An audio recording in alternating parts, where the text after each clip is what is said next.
सबक 21 लिखण जी क़ाबिलियत, फ़ुक़रो लिखण, रूपक ऐं रिपोर्टिंग। NIOS जो सिंधी भाषा में सीनियर सेकेंडरी जे कोर्स जो पाण 21 सबक पढ़ंदासीं। असांजे जीवन में अहिड़ा घणा ई मौक़ा ईंदा आहिनि जॾहिं असांखे पंहिंजी ॻाल्हि चवण लाइ, पंहिंजा वीचार ज़ाहिर करण लाइ लिखण जी ज़रूरत महसूसु थींदी आहे। असां जॾहिं तइलीम हासिल कंदा आहियूं तॾहिं खां वठी लिखणु शुरू कंदा आहियूं, पर लिखण जे सही तरीक़े जी ॼाण न हुअण सबबि असांजी लिखणीअ में रफ़्तार ऐं चिटाई न अची सघंदी आहे। असांखे लिखण जे ॾांहुं ऐं क़ाबिलियत जी इन करे ज़रूरत पवंदी आहे जीअं असां पंहिंजा वीचार ऐं जज़्बा सिलसिलेवार बातरबीअ ऐं चिटे नमूने लिखी सघूं। इन खे ई लिखण जी ॾांहुं ऐं क़ाबिलियत चइबो आहे। अॻियनि दर्जनि में तव्हां लिखण जे किन क़िस्मनि जहिड़ोकि ख़त लिखणु, मज़मून लिखणु वग़ैरह जे बारे में सिखी चुका आहियो। हिन सबक में तव्हां फ़ुक़रो लिखणु, फ़ीचर ऐं रिपोर्टिंग जे बारे में तफ़सील सां सिखंदा। लिखण जे इन्हनि टिनि क़िस्मनि जी असांजी ज़िंदगीअ में तमामु घणी अहमियत आहे। लिखण जी क़ाबिलियत हुअणु असांजे लाइ बेहद ज़रूरी आहे। फ़ुक़रो लिखणु, रूपक माना फ़ीचर ऐं रिपोर्टिंग जे ॾांहुं ऐं क़ाबिलियत जो विकास तमामु ज़रूरी आहे। फ़ुक़रे नवीसी, रूपक ऐं रिपोर्टिंग लिखण जी क़ाबिलियत जो विकास शागिर्दनि ऐं अख़बार नवीसीअ जे खेत्र में करियर ठाहिण जी इच्छा रखंदड़नि लाइ ज़रूरी आहे। अचो त असां इन्हनि जे बारे में विस्तार सां सिखूं ऐं ॼाण हासिल करियूं। पहिरीं चूंड लफ़्ज़ जी माना सम्झी लाहियूं। तइलीम माना पढ़ाई, शिक्षा। चिटाई माना स्पष्टता, ॾांहुं, तरीक़ो। क़ाबिलियत, कौशल, जज़्बा, भाव, भावनाऊं। क़िस्मनि, प्रकारनि, जहिड़ोकि, जीअं त, जैसे। मज़मून, निबंध वग़ैरह आदि इत्यादि। तफ़सील, विस्तार, सिलसिलो। कैरियर, आईंदो, भविष्य। हिन सबक खे पढ़ण खां पोइ तव्हीं लिखण जी क़ाबिलियत जी अहमियत ऐं ज़रूरत जो वर्णन करे सघंदा। फ़ीचर लिखण जी ज़रूरत, अहमियत ऐं तरीक़े में तफ़ावत करे सघंदा। मुख़्तलिफ़ विषयनि ते फ़ीचर तयारु करे सघंदा। रिपोर्टिंग करण जे तरीक़े ऐं ख़ासियतुनि जो रोशनी विझी सघंदा। कंहिं बि घटना या सरगर्मीअ जे बारे में रिपोर्ट तयारु करे सघंदा। त फ़ुक़रो लिखण या फ़ुक़रे नवीसी जे विषय में हाणे ॼाण हासिल करियूं। तव्हां को बि नावल, कहाणी या मज़मून पढ़ंदा त ॾिसंदा त नावल खे बाबनि में विरहायो वेंदो आहे ऐं हर हिकु बाब में घणा ई फ़ुक़रा हूंदा आहिनि। अहिड़ीअ रीति कहाणी या मज़मून खे बि फ़ुक़रनि में विरहायो वेंदो आहे। असां हिन सबक में फ़ुक़रे नवीसीअ ते सोच वीचार कंदासीं। वस्फ़ माना व्याख्या। कंहिं बि विषय बाबति हिक खां वधीक जुमिलनि खे मिलाइण सां फ़ुक़रो ठहंदो आहे।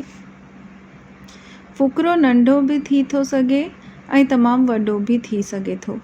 फ़ुक़रे जी ॾेघ बाबति को बि नियम न आहे। फ़ुक़रे जी ॾेघ जो वास्तो विषय सां आहे। ज़रूरत मुताबिक़ उन जी ॾेघ रखी वेंदी आहे। फ़ुक़रे जी बनावट जा उसूल। एको। जीअं त फ़ुक़रो कंहिं बि हिकु विषय बाबति लिखियो वेंदो आहे, इन करे हर हिकु जुमिले में ज़ाहिर कयल वीचार उन विषय सां वास्तो रखंदड़ हुअणु घुरिजनि, जीअं सभिनी जुमिलनि में राबितो बीहे। फ़ुक़रे जे पहिरीं जुमिले में ई विषय ज़ाहिर थी बीहंदो आहे। उन जुमिले में खे मौजूई जुमिलो या मुख्य जुमिलो सॾियो वेंदो आहे। छो जो उन मां पतो पवंदो आहे त इहो फ़ुक़्रे कहिड़े विषय बाबति लिखियो वियो आहे। पोइ अचे थो तरतीबवार सिलसिलो। फ़ुक़्रो लिखण जो ॿियो उसूल आहे तरतीबवार सिलसिलो, याने विषय या वीचार खे सिलसिले में लिखणु। सभु घटनाऊं सिलसिले में हुअणु घुरिजनि। ॾुखिया लफ़्ज़, मुख़्तलिफ़ माना अलॻि अलॻि, ख़ासियतुनि माना विशेषताऊं। कंहिं बि फ़ुक़्रे में पहिरियों ऐं पछाड़ीअ जो जुमिलो बेहदि अहम हूंदो आहे, छाकाणि त पहिरीं जुमिले मां विषय या वीचार जो पतो पवंदो आहे ऐं आख़िरनि जुमिले में उन वीचार जो इख़्तिसार अची वेंदो आहे।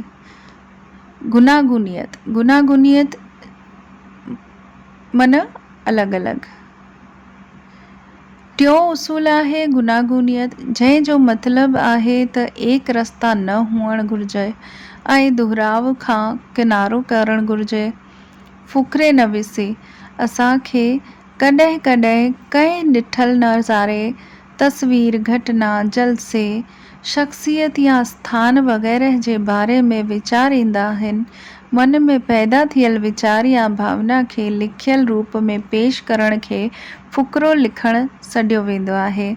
हिन सबक़ में असां सिखंदासीं त फ़ुक़्रे नवीसी छा आहे, उन जूं मुख्य ख़ासियतूं कहिड़ियूं आहिनि ऐं फ़ुक़्रो लिखण वक़्तु कहिड़ियुनि ॻाल्हियुनि जो ध्यानु रखणु घुरिजे। कंहिं बि वीचार या जज़्बे खे लिखियल रूप में सिलसिलेवार ऐं चिटे नमूने नंढनि जुमिलनि में ज़ाहिर करण खे फ़ुक़्रे नवीसी चइबो आहे। सवलनि लफ़्ज़नि में चऊं त कंहिं बि विषय ते थोरे में पर चूंड लफ़्ज़नि में पंहिंजा वीचार ज़ाहिर करण खे फ़ुक़्रे नवीसी चइबो आहे। इहो मज़मून लिखण खां अलॻि आहे। डॉक्टर किरण नंदा जे लफ़्ज़नि में कंहिं बि लफ़्ज़, जुमिले या घणनि ई जुमिलनि ज़रिए पंहिंजनि वीचारनि या भावनाउनि खे हासिल कयल ॼाण निजी आज़मूदे ज़रिए, रवानगीअ वारी ॿोलीअ ज़रिए नसर में ज़ाहिर करण खे फ़ुक़्रे नवीसी चइबो आहे। इन वस्फ़ मां इहो ज़ाहिर थो थिए त फ़ुक़्रो कहिड़े बि विषय ते लिखी सघिजे थो। फ़ुक़्रो नंढो बि थी सघे थो त वॾो बि। उन जी ॾेघ केतिरी बि हुजे, पर उन जी ॿोलीअ में रवानी हुअणु घुरिजे। फ़ुक़्रो लिखण जी शुरूआति कंहिं तस्वीर खे ॾिसी उन बाबति लिखण सां करे सघे थो, या पंहिंजे माउ पीउ, उस्ताद, टपालीअ या जानवरनि जहिड़ोकि गांइ, ॿिली, कुते वग़ैरह सां करे सघे थो। थोरे अभ्यास खां पोइ तव्हां कंहिं वीचार, घटना, जलसे, शख़्सियत या ऐं हालतुनि बाबति बि फ़ुक़्रो लिखी सघो था। फ़ुक़्रो लिखणु मज़मून लिखण जहिड़ो लॻी सघे थो, पर ॾेघ ऐं लफ़्ज़नि जी महदूदगीअ जे करे ॿिन्ही में फ़र्क़ु आहे। हालांकि लेखक पंहिंजा जज़्बा ऐं वीचार पेश कंदो आहे, पर तॾहिं बि ॿिन्ही में काफ़ी फ़र्क़ु आहे। मज़मून में विषय जी वाक़फ़ियत, विषय जो विकास ऐं तत्पर्य यानी इख़्तिसार ज़रूरी आहे, पर नंढी रचना हुअण जे करे फ़ुक़्रो लिखण सां इहो शर्त लागू न आहे। फ़ुक़्रे जे पहिरिएं जुमिले में ई उन जी विषय ज़ाहिर थी वेंदी आहे, पर मज़मून जो रूप बहुआयामी थींदो आहे। मज़मून में मूल विषय जो विस्तार अनेक पहलुनि जे रूप में थींदो आहे।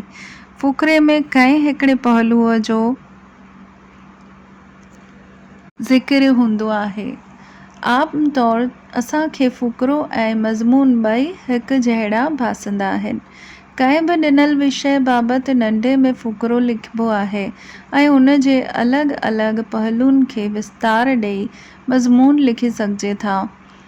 मिसाल तौरु अहिंसा परमो धर्म विषय ते फ़ुक़्रो बि लिखी सघिजे थो त मज़मून बि, पर ॿिन्ही जे रूप ऐं बनावट में फ़र्क़ु रहंदो। मज़मून में घणा ई फ़ुक़रा थी सघनि था, या ईअं चई सघिजे थो त कंहिं विषय ते लिखियल मुख़्तलिफ़ फ़ुक़रनि खे जोड़े मज़मून लिखी सघिजे थो। अंग्रेज़ीअ में पैराग्राफ राइटिंग चयो वेंदो आहे। चूंड लफ़्ज़ी माना, मज़मून माना निबंध, वस्फ़ व्याख्या, डेघ विस्तार, महदूदगी सीमा हद, फ़र्क़ अंतर तफ़ावत, तात्पर्य माना तत्व, बहुआयामी बहुतरफ़ी, भासंदा लॻंदा, प्रक्रिया रीति तरीक़ो, वाक़फ़ियत सुञाणप, इख़्तिसार सार, ख़ाको रूपरेखा, पटांदड़ ठहिकंदड़, नाकारगर कतब न अची सघण जहिड़ो, नुक़्तो बिंदु, रवानी प्रवाह, ग्रामर व्याकरण, मशगूली माना क्रियाकलाप, मिसाल उदाहरण, महदूद घटि या दायरे में, तरतीबवार योजना मुजब।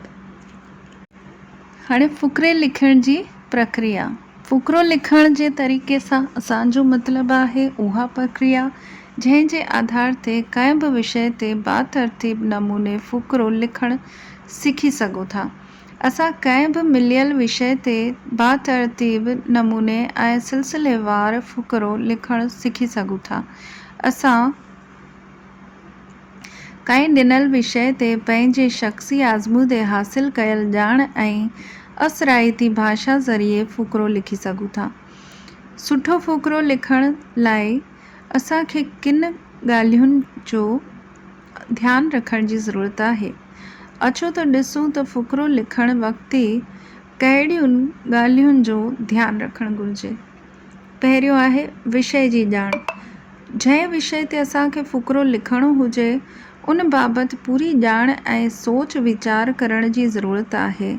विषय जी मूल भावना खे चङीअ तरह साफ़ करण लाइ ॾिनल या चूंडियल विषय बाबति सोच वीचार करणु ज़रूरी आहे। ॿियो आहे विषय जो ख़ाको। ॾिनल विषय ते थोरो सोच वीचार करण खां सवाइ ज़रूरी नुक़्तनि ऐं पहलुनि जो हिकु ख़ाको तयारु करणु घुरिजे, जीअं विषय बाबति बातरतीब ऐं सिलसिलेवार नमूने लिखी सघूं। टियों आहे शैली माना लिखण जो ढंग। विषय खे पेश करण लाइ मुनासिब ऐं ठहिकंदड़ शैली या तरीक़ो तय करणु या उन जी चूंड करणु बेहद ज़रूरी आहे। पंहिंजी दिलचस्पीअ ऐं विषय जी ज़रूरत पटांदड़ शैली इस्तेमालु करण सां फ़ुक़रे में सुंदरता अची वेंदी आहे। चौथों आहे भाषा। फ़ुक़रो लिखण लाइ सवली ऐं विषय पटांदड़ भाषा जी चूंड करणु ज़रूरी आहे। ठहिकंदड़ भाषा इस्तेमालु न करण सां फ़ुक़रो बेतरतीब ऐं नाकारगर थी पवंदो आहे। पंजो आहे रचनात्मक कमी। छाकाणि त फ़ुक़रो महदूद लफ़्ज़नि में लिखियो वेंदो आहे, इन करे उन जो क़दु नंढो हूंदो आहे। इन करे फ़ुक़रो लिखण वक़्तु ग़ैर ज़रूरी ऐं अणठहिकंदड़ ॻाल्हियुनि जो ज़िक्र न कयो वेंदो आहे या न करणु घुरिजे। गॾोगॾु दुहिराव खां बचणु घुरिजे। इन खां सवाइ विषय खे तरतीबवार नमूने पेश करणु घुरिजे। ॿीहर अभ्यास। फ़ुक़रो लिखण खां पोइ उहो ॿीहर पढ़णु घुरिजे। रहिजी वियल कमियूं दूर करणु घुरिजे ऐं विषय खे सिलसिलेवार ढंग सां पेश करणु घुरिजे। ॿीहर पढ़णु वक़्तु जेकॾहिं लॻे त को नुक़्तो रही वियो हुजे या रवानीअ में का कमी आहे या अणठहिकंदड़ तोड़े विषय विरोधी ॻाल्हियूं आयूं आहिनि या ग्रामर जी का ग़लती आहे त उनखे ठीकु करणु घुरिजे। अचो त सम्झूं। हेल ताईं असांखे फ़ुक़रे लिखण जे बारे में घणी ॼाण मिली चुकी आहे। फ़ुक़रो लिखण वक़्तु कहिड़ियुनि नुक़्तनि जो ख़्यालु रखणु घुरिजे ऐं फ़ुक़रो लिखण जो तरीक़ो कहिड़ो आहे इन जी ॼाण मिली चुकी आहे। त अॻियां मिसाल जेको आहे हू पढ़ण जो आहे। चूंड लफ़्ज़ी माना मूंद माना मौसम, गर्मी पद माना तापमान, ॾसा माना दशा, निपाइणो माना लालन पालन, साराह माना प्रशंसा। असां चौमासो मुंदुनि जो राजा आहे। इन फ़ुक़रे जो मिसाल ॾिठो असां इहो सिखियासीं त कंहिं बि ॾिनल विषय सां जुड़ियल मुख़्तलिफ़ ॼाण जे आधार ते फ़ुक़रो कीअं लिखिबो आहे। असांजो विषय हो चौमासो मुंदुनि जो राजा आहे। इन विषय ते लिखण लाइ ॿियनि मुंदुनि जी अहमियत ऐं ख़ासियत ते वीचार करणु ज़रूरी आहे। तॾहिं ई असां बरसाति जी ख़ासियत सम्झी सघंदासीं। इन ते सोच वीचार करण खां पोइ सवली ऐं ॼाण भरी ॿोलीअ में सिलसिलेवार नमूने लिखी सघंदासीं, जंहिं सां उन जो मक़सदु ज़ाहिरु थींदो। इन रीति तव्हां कंहिं बि ॾिनल विषय ते फ़ुक़रो लिखण जी कोशिश करे सघंदा ऐं लिखण जी क़ाबिलियत वधाए सघंदा। आम विषय: किताब, घर, स्कूल, मास्तर, दोस्त, चांडोकी, नदी, कुटुंब, बहादुरी, क्रोध, उत्साह वग़ैरह। इहे सभु आम विषय आहिनि। ऐं ख़ासि विषय आहिनि: जहिड़ो संग तहिड़ो रंग, सब्र जो फल मिठो थींदो आहे, निमी खिमी निहार, डमर वॾो ॾुख। फ़ुक़रो लिखण जूं ख़ासियतूं: हिन सबक़ में असां फ़ुक़रो लिखण जे तरीक़े बाबति ॼाण हासिलु कई। हाणे असांखे इहो ॼाणणु घुरिजे त सुठो फ़ुक़रो लिखण जूं ख़ासियतूं कहिड़ियूं आहिनि। अचो त ॾिसूं। मुकमल विषय: फ़ुक़रो लिखण वक़्तु इहो ध्यानु रखणु घुरिजे त उन में विषय सां वास्तो रखंदड़ सभु अहम नुक़्ता उन में अची वञनि। विषय महदूद ऐं मुख़्तसर हुअणु घुरिजे, जीअं उन जा सभु पहलू सिलसिलेवार नमूने पेश थी सघनि। विषय खे मर्कज़ में रखणु: फ़ुक़रे में को बि हिकिड़ो वीचार, जज़्बो या हक़ीक़त बयानु कई वेंदी आहे, उन में ॿिया वीचार शामिल न कया वेंदा आहिनि। शुरूअ खां आख़िर ताईं विषय हिक ई धागे में पुतल हूंदो आहे। फ़ुक़रो पंहिंजे मूल विषय सां ईअं ॻंढियल हूंदो आहे जो पढ़ण खां पोइ पढ़ंदड़ खे उन जो सिरो मुनासिब ऐं मुनतक़ लॻे। सिलसिलो: फ़ुक़रे जे जुमिलनि में मक़सदु लिखियलु हूंदो आहे। इन करे वीचारनि खे सिलसिलेवार ऐं तर्क संगत तरीक़े सां ज़ाहिरु कयो वेंदो आहे ऐं ग़ैर ज़रूरी ऐं अणठहिकंदड़ ॻाल्हियूं हटायूं वेंदियूं आहिनि। वीचारनि ऐं दलीलुनि खे सिलसिलेवार तरीक़े पेश कयो वेंदो आहे त जीअं उहे विषय सां जुड़ियल रहनि ऐं विषय जो विकास कनि। बातवाज़न आकर: फ़ुक़रे में मूल विषय मुताबिक़ ज़रूरी ॻाल्हियुनि जो ज़िक्र थींदो आहे ऐं ग़ैर ज़रूरी ॻाल्हियूं न करे फ़क़्ति विषय सां वास्तो रखंदड़ ॻाल्हियुनि जो ज़िक्र करणु घुरिजे। हिक लिहाज़ खां ईअं चइजे थो त इहो लोटे में समुंड समाइण बराबरि आहे।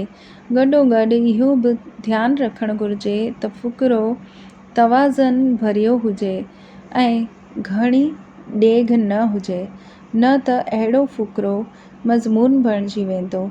लिखण जी कला ऐं भाषा शैली: फ़ुक़रे जो मर्कज़ विषय हूंदो आहे।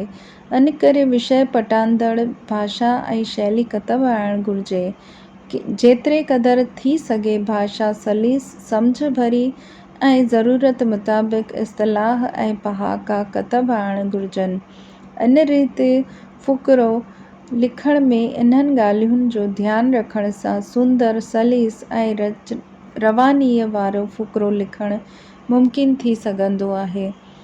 फ़ुक़रो लिखण वक़्तु तव्हां इन्हनि नुक़्तनि जो ध्यानु रखंदा त मुतासिर कंदड़ फ़ुक़रो लिखी सघंदा। ॾुखिया लफ़्ज़: बातवाज़न माना संतुलित, सलीस माना आसान, इस्तिलाह माना मुहावरा, पहाका माना चवणियूं, मुतासिर कंदड़ माना प्रभावपूर्ण, असराईतो। हाणे सबक़ बाबति सवाल। फ़ुक़रो लिखण जी ख़ासियत न आहे। मुकमल विषय, विषय खे मर्कज़ में रखणु, सिलसिलो या वॾो आकार। ॿियो सवाल आहे, फ़ुक़रो लिखण जी प्रक्रिया सां वास्तो न आहे। विषय पटंदड़ सोच वीचार, वरी अभ्यास, मुनासिब भाषा ऐं शैली, दुहिराउ। फ़ुक़रो हुअणु घुरिजे विस्तार वारो, मुख़्तसर, ॾुखियो या बेमाना। हाणे रूपक लिखणो। सभु पढ़ियल लिखियल माण्हू का न का अख़बार या रसालो पढ़ंदा हूंदा। के अख़बारूं सिधो ख़बरूं छपंदियूं आहिनि, पर के अख़बारूं ऐं रसाला क़िस्मे क़िस्मे मवाद छपंदियूं आहिनि, जेको दिलचस्प ऐं विंदुर विरह वारो हूंदो आहे। गॾोगॾु उहो रचनात्मक ढंग सां पेश कयो वेंदो आहे, जंहिं करे पाठक आकर्षित थींदा आहिनि। असां मां केतिरनि अख़बारनि जी हफ़्तेवार पत्रिका ॾिठी हूंदी, जंहिं में सामाजिक मसइलनि, सियासी सरगर्मियुनि या रांदि रुंद जे बारे में दिलचस्प नमूने लेख हूंदा आहिनि। ख़बरुनि जे भेट में असां अहिड़ा लेख वधीक दिलचस्पीअ सां पढ़ंदा आहियूं। अख़बार नवीसीअ जी भाषा में इन्हनि खे फ़ीचर चयो वेंदो आहे। इन सबक़ में असां लिखण जे हिकु अहम रूप फ़ीचर लिखण जे बारे में ॼाण हासिल कंदासीं ऐं फ़ीचर लिखण जी प्रक्रिया जो अभ्यास कंदासीं। अॻियां ॾिनो आहे मिसाल। इहो रूपक पढ़ण खां पोइ तव्हां सम्झी विया हूंदा त फ़ीचर ऐं ख़बरुनि खे ख़ासि अंदाज़ सां पेश कयो वेंदो आहे। इहो हिन वक़्त जी हिकु घटना ते मुनहसर रूपक आहे। ऑस्ट्रेलिया जे झंगलनि में वेझड़ाईअ में लॻल बाहि जी ख़बर खे ध्यान में रखी लिखियल रूपक आहे। हिन रूपक में कुदरती आपदाउनि ऐं इंसान जी पैदा कयल दख़ल अंदाज़ीअ खां बचाइण जी ज़रूरत ते रोशनी विधी वई आहे।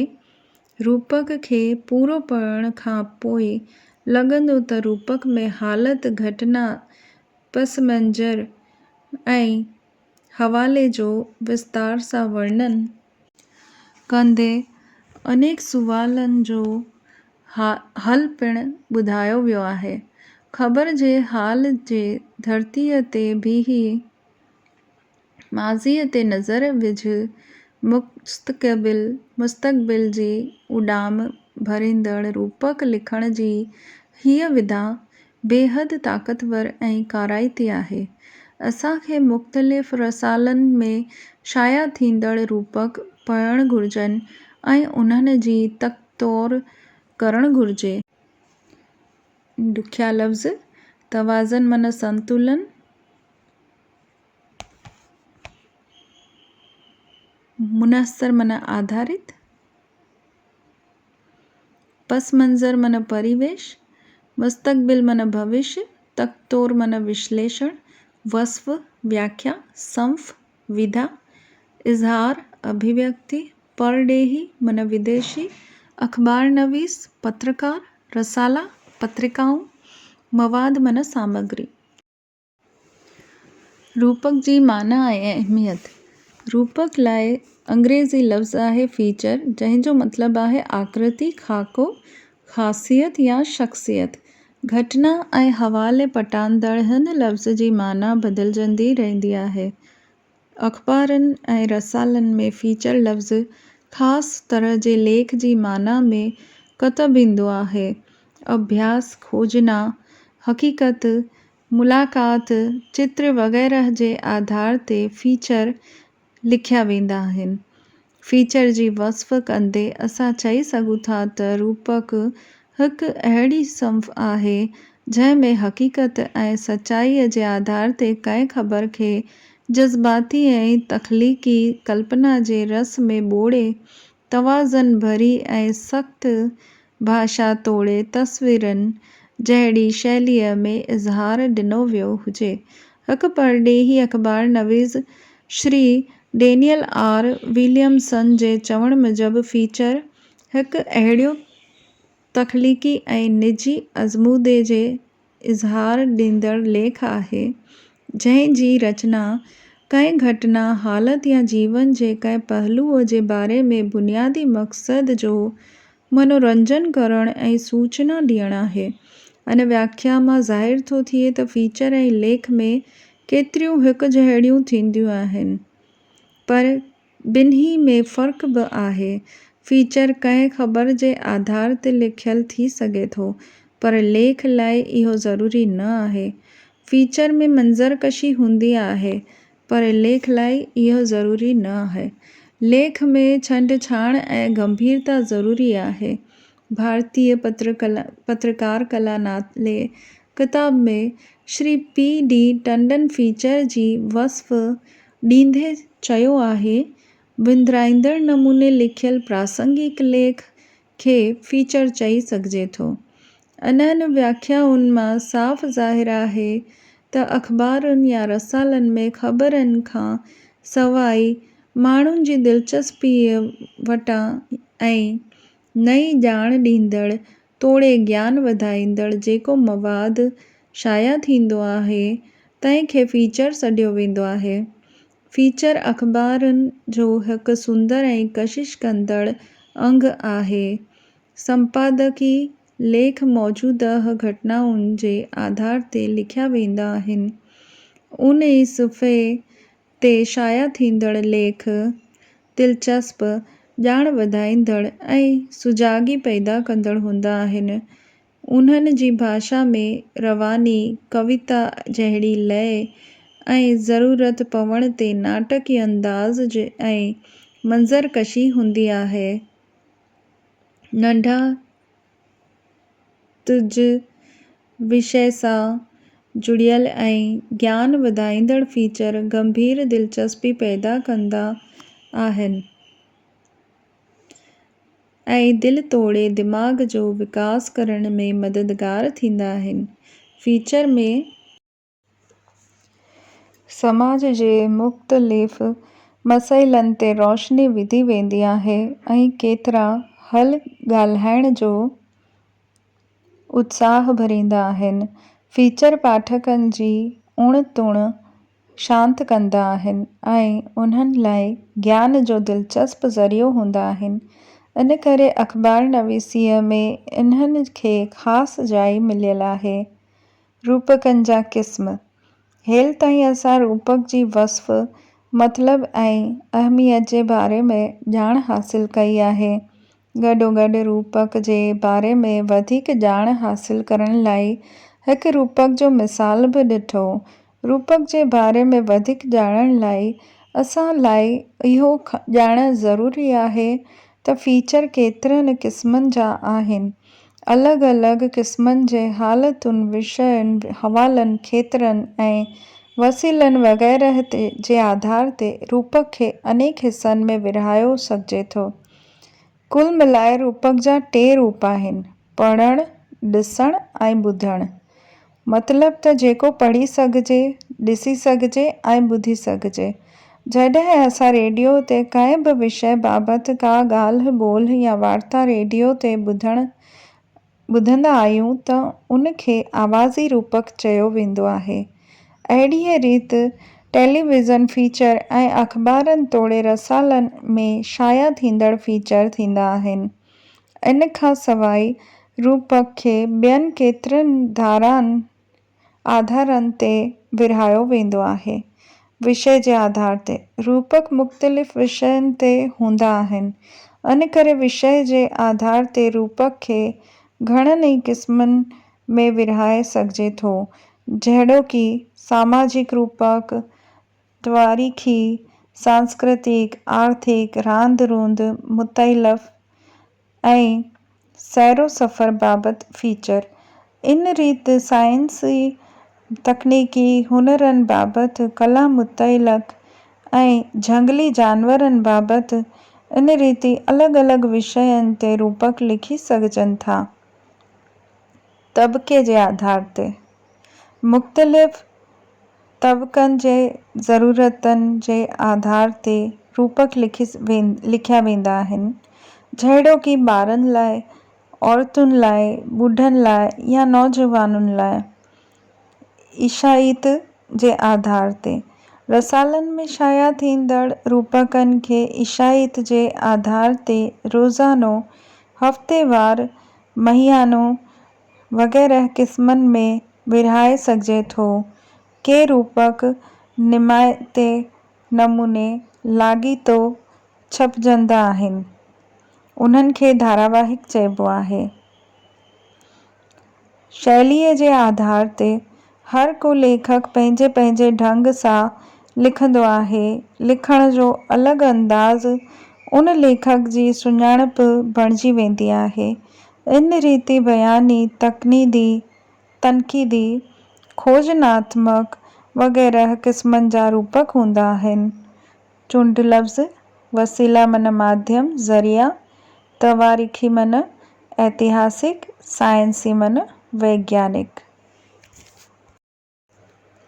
अचो त सम्झूं, रूपक लिखणु हिकु रचनात्मक ऐं अहम कमु आहे। इहो मज़मून ऐं ख़ाके खां अलहदो आहे। सुठो फ़ीचर लिखण लाइ अलॻि अलॻि रूपकनि जो अभ्यास करणु बेहदि ज़रूरी आहे। जॾहिं असां मुख़्तलिफ़ रूपक पढ़ंदासीं, तॾहिं असांखे मालूम थींदो त फ़ीचर लिखण लाइ कहिड़नि नुक़्तनि जो ध्यानु रखणु ज़रूरी आहे। गॾोगॾु असांखे फ़ीचर जे ख़ासियतुनि जी बि ॼाण मिलंदी। अचो त हाणे ॿिनि अलॻि अलॻि विषयनि ते लिखियल फ़ीचर पढ़ूं। ॾुखिया लफ़्ज़ आहिनि: ख़ाको मन आलेख, अलहदो, भिन्न, जुदा, मुख़्तलिफ़, विभिन्न, अनेक, क़दीम, प्राचीन, आदम, ग़ैर साइंसी, अवैज्ञानिक। असां अलॻि अलॻि क़िस्मनि जे विषयनि ते लिखियल 2 फ़ीचर पढ़िया। इएं रूपकनि खे पढ़ण खां पोइ पतो पियो त फ़ीचर लिखण जी शैली, भाषा ऐं विषय कहिड़ो हुअणु घुरिजे। फ़ीचर लेखक खे इन ॻाल्हि जो ध्यानु रखणो पवंदो आहे त उहो कहिड़ी अख़बार, रसालो ऐं पढ़ंदड़नि जे कहिड़े तबक़े लाइ रूपक लिखी रहियो आहे। किन अख़बारनि में गंभीर विषयनि ते फ़ीचर छपजंदा आहिनि त किन में हल्का फुल्का ऐं विंदुर विरह वारा। सुठो फ़ीचर लिखण लाइ असांखे पूरी तयारी करणु घुरिजे। फ़ीचर लिखण जी प्रक्रिया। शुरूआति। फ़ीचर लिखण जी शुरूआति बेहदि अहम हूंदी आहे। जेकॾहिं फ़ीचर जी शुरूआति दिलचस्प हूंदी त पढ़ंदड़ पढ़ण लाइ आकर्षित थींदो। इन करे फ़ीचर जी शुरूआति ते महिनत करणु घुरिजे। फ़ीचर जो ढांचो। फ़ीचर जो विषय तइ करण सां गॾोगॾु उन जो ढांचो बि तइ करणु घुरिजे त जीअं विषय खे सिलसिलेवार पेशि कयो वञे ऐं विषय तां भटिकिजी न वञिजे। फ़ीचर जो विकास। पाठक खे शुरूअ खां पछाड़ीअ ताईं ॿुधी रखण लाइ उन में रवानी ऐं सिलसिलो हुअणु ज़रूरी आहे। हिकु फ़ुक़रे ऐं ॿिए फ़ुक़रे जे विच में रवानी हुअणु घुरिजे, जीअं पाठक खे समुझण में मुंझारो न थिए। मिसाल, फ़ीचर विंदुर सां गॾोगॾु ॼाण ऐं ज्ञान वधाईंदड़ बि थींदो आहे।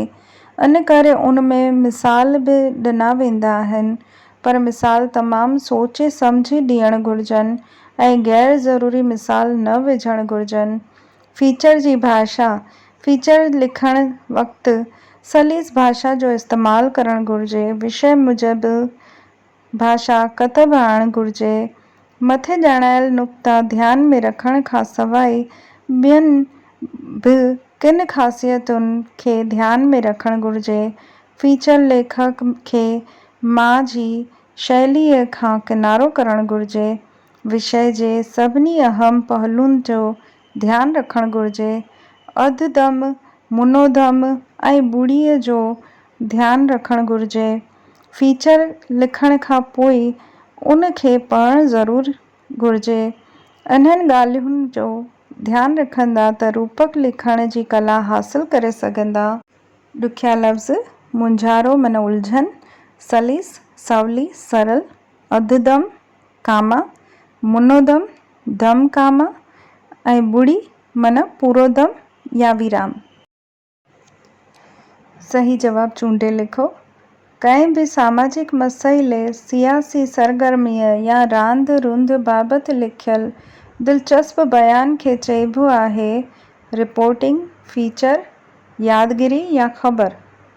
फीचर कहिड़ी संफ़ आहे जेका मुनहसिर हूंदी आहे, ख़याली, गैर मुंतक़ी, हक़ीक़त या अजाई। फीचर लिखण में छा ज़रूरी न आहे? फीचर जो ढांचो, मिसाल, शैली या हक़ीक़त जी भरमार। रिपोर्टिंग कंहिं बि घटना, वाक़िए, संस्था, प्रोग्राम वग़ैरह जे बारे में लिखियल में ॾिनल अहवाल खे रिपोर्टिंग चइबो आहे।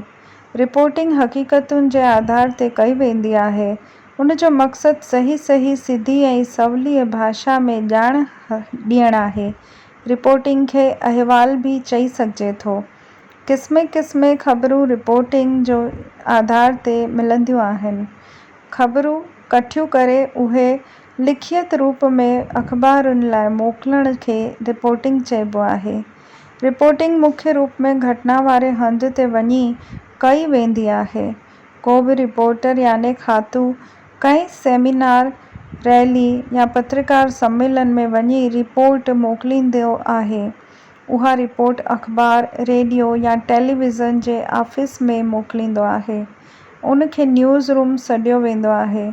इन खां सवाइ समाचार एजेंसियूं तरफ़ां मोकिलियल ख़बरूं बि न्यूज़ रूम में लॻल टेलीप्रिंटरनि ते ईंदियूं रहंदियूं आहिनि, जिन मां चूंड करे चूंडियल ख़बरूं कतब आंदियूं वेंदियूं आहिनि।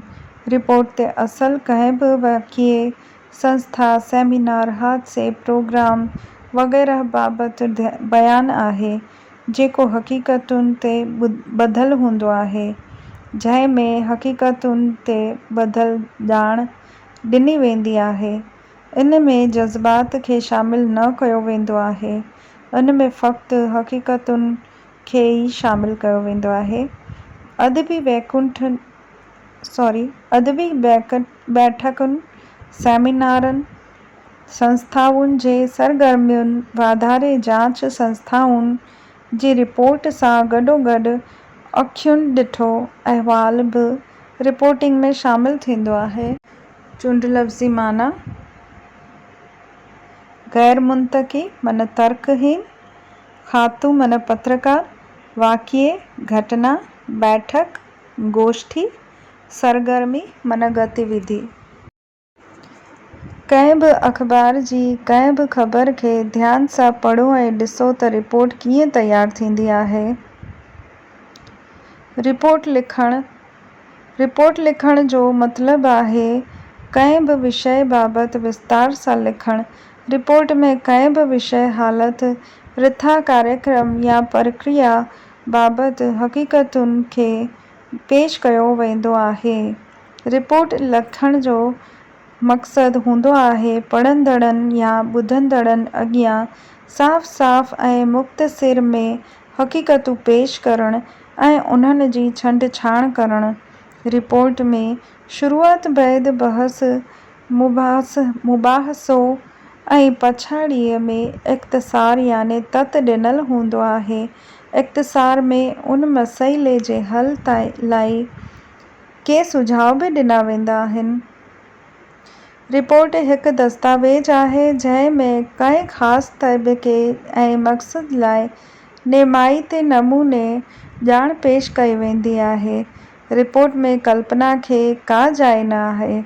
रिपोर्ट फ़क़्ति हक़ीक़तुनि जे आधार ते वीचार कई वेंदी आहे। रिपोर्ट जा क़िस्म। रिपोर्टिंग जा अलॻि क़िस्म आहिनि।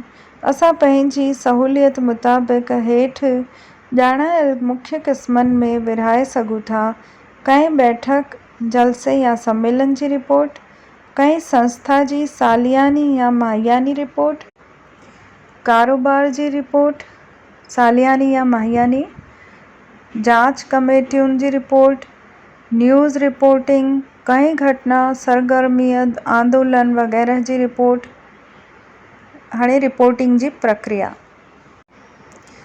सुठी रिपोर्टिंग लाइ रिपोर्टिंग जे प्रक्रिया जी ॼाण हुअणु ज़रूरी आहे। रिपोर्टिंग जी प्रक्रिया जो सभ खां अहम हिसो आहे वसीले जी सुञाणप। रिपोर्ट जे क़िस्म पटांदड़ उन जो वसीलो बि बदिलजंदो आहे। इंसानी वसीला ऐं इंतिज़ामिया हुक्मरानी ख़बरुनि जो मुख्य वसीलो आहे। सरकारी ख़बरुनि जो ॿियो मुख्य वसीलो आहे पधिरायूं। टियों वसीलो आहे सम्मेलन ऐं बैठकूं। कंहिं सियासी या सामाजिक रैली ऐं कुदरती आपदा, धरणे या आंदोलन जी रिपोर्टिंग लाइ खातूअ खे उन हंधि वञी ख़बर कढी करे मोकिलणी हूंदी आहे।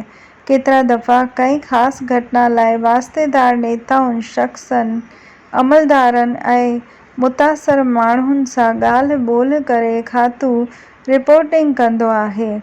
हक़ीक़तूं कठियूं थियण खां पोइ उहे मुख़्तसिर ऐं सिलसिलेवार नमूने बीहारे रिपोर्ट तयारु कई वेंदी आहे। ॾुखिया लफ़्ज़ पटांदड़ मन मुताबिक़, पधिरायूं विज्ञप्तियूं, खातू मन संवाददाता। हाणे रिपोर्टिंग जा गुण पढ़ूं। सुठी रिपोर्टिंग लाइ खातूअ में के गुण हुअणु ज़रूरी आहिनि। जेकॾहिं खातू रिपोर्टिंग वक़्तु इन्हनि खे ध्यान में रखंदो त उन जी रिपोर्ट ख़ासियतुनि सां भरपूर हूंदी। हक़ीक़तुनि जो आधार ऐं चिटाई। रिपोर्टर खे घुरिजे त पाठकनि अॻियां हक़ीक़तूं साफ़ साफ़ नमूने पेश करे। जेकॾहिं रिपोर्ट अंगनि, अखरनि ऐं हक़ीक़तुनि जे आधार ते न हूंदी त विश्वास जोगी न लेखी वेंदी। रिपोर्ट जी भाषा साफ़ ऐं सवली हुअणु घुरिजे। आज़मूदगार। रिपोर्ट साफ़ तौरु आज़मूदे जे आधार ते थींदी आहे। रिपोर्टर वारदात वारे हंधि वञी जांच कंदो आहे, हक़ीक़तूं कठियूं कंदो आहे ऐं आस-पास जे माहौल जो मुआइनो कंदो आहे। इहो रिपोर्ट तयारु करण जो अटूट हिस्सो आहे। दिलचस्प ऐं सिलसिलेवार। रिपोर्टिंग में घटना जो सिलसिलेवार बयानु पेश कयो वेंदो आहे। इन सां रिपोर्ट असराइती थींदी आहे। मुख़्तसर। कंहिं बि रिपोर्ट जी ख़ासियत आहे मुख़्तसर हुअणु। सुठी रिपोर्ट में घटि लफ़्ज़नि में वधि हक़ीक़तूं शामिलु कयूं वेंदियूं आहिनि। रिपोर्टिंग जूं ख़ासियतूं।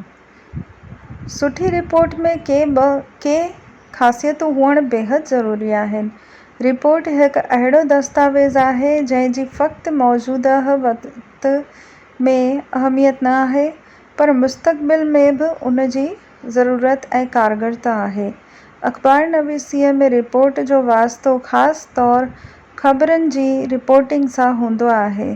रिपोर्ट में हेठियूं ख़ासियतूं हूंदियूं आहिनि। रिपोर्ट में हक़ीक़तुनि जो वर्णन हूंदो आहे, याने रिपोर्ट हक़ीक़तुनि ते मुनहसर हूंदी आहे। ॿियो, सभई हक़ीक़तूं सचाईअ ते ॿधल ऐं विश्वास जोॻियूं हूंदियूं आहिनि। रिपोर्ट मुख़्तसर हुअणु घुरिजे ऐं उन में फ़क़्ति ज़रूरी ऐं अहम सचायूं ऐं शामिलु करणु घुरिजे। हक़ीक़तुनि खे सिलसिलेवार पेश करणु घुरिजे, जीअं उन मां ज़रूरी ॼाण हासिलु थिए। रिपोर्ट ग़ैर जानिबदार हुअणु घुरिजे। रिपोर्ट खे कंहिं सां पासख़ातिरी या विरोध न रखणु घुरिजे। इन करे रिपोर्ट बातवाज़न हुजणु घुरिजे। सरल ऐं सलीस भाषा कतब आणणु घुरिजे। मुहावरनि, पहाकनि ऐं चवणियुनि जो इस्तेमालु न करणु घुरिजे। रिपोर्ट में ज़मीर मुतकलम याने मां या असां जो इस्तेमालु न करणु घुरिजे। रिपोर्ट बिल्कुलु सीधे तरीक़े सां तयारु करणु घुरिजे ऐं कलात्मक भाषा खां किनारो करणु घुरिजे। ॾुखिया लफ़्ज़। सवली मन सरल। वारदात, घटना, मुआइनो, निरीक्षण, जांच पड़ताल। ख़ासियतूं, विशेषताऊं, मुनहसिर, आधारित, ग़ैर जानिबदार, तटस्थ, निष्पक्ष, बातवाज़न, संतुलित, ज़मीर मुतकलम, पहिरियों माण्हू, प्रथम पुरुष। हाणे सबक जे आधार ते सवाल। पहिरियों, रिपोर्टिंग जो गुण आहे आज़मूदगार, मुहावरेदार भाषा, हक़ीक़तुनि खां परे, कलात्मक भाषा। ॿियो सवाल, रिपोर्टिंग खे चई सघिजे थो मज़मून, अहवाल, ख़बर या प्रोग्राम जी ॼाण। सियासी अखर जी माना आहे पंगिती, मज़हबी, कलात्मक या राजनीतिक। त तव्हीं छा सिखिया? लिखण जी क़ाबिलियत टे तरह सां: फ़ुक़रो, रूपक ऐं रिपोर्टिंग। फ़ुक़रे में पाण पढ़ियोसीं प्रक्रिया ऐं ख़ासियतूं। त फ़ुक़रे जी प्रक्रिया कीअं आहे? विषय जी ॼाण हूंदी आहे, विषय जो ख़ाको तयारु करिबो, शैली भाषा सरल सलीस हुजणी खपिजे, रचनात्मक कमी हुजणी खपिजे, ॿीहर अभ्यास ज़रूरी आहे। पोइ ख़ासियतुनि में पाण पढ़ियासीं मुकमल विषय खे मर्कज़ ते रखणु, सिलसिलो ऐं बात वाज़न आधार, लिखण जी कला ऐं भाषा शैली। पोइ रूपक में पाण पढ़ियासीं माना ऐं अहमियत, पोइ क़िस्म पढ़ियासीं ऐं प्रक्रिया पढ़ीसीं। त क़िस्म कहिड़ा हूंदा आहिनि रूपक जा? विषय ते, तबिके ते, इशाए ते ऐं शैलीअ ते। ई 4 क़िस्म हूंदा आहिनि। ऐं रूपक जी प्रक्रिया छा आहे? त शुरूआती, पोइ ढांचो, पोइ विकास, पोइ मिसाल ऐं भाषा। रिपोर्टिंग में 4 तबिका पढ़ियासीं पाण। पहिरियों आहे क़िस्म, पोइ प्रक्रिया, पोइ गुण ऐं ख़ासियतूं। त रिपोर्टिंग जा गुण कहिड़ा आहिनि? हिन में हक़ीक़तूं बयानु थींदियूं आहिनि, आज़मूदगार हूंदा आहिनि, दिलचस्प हूंदा आहिनि ऐं मुख़्तसर हूंदा आहिनि।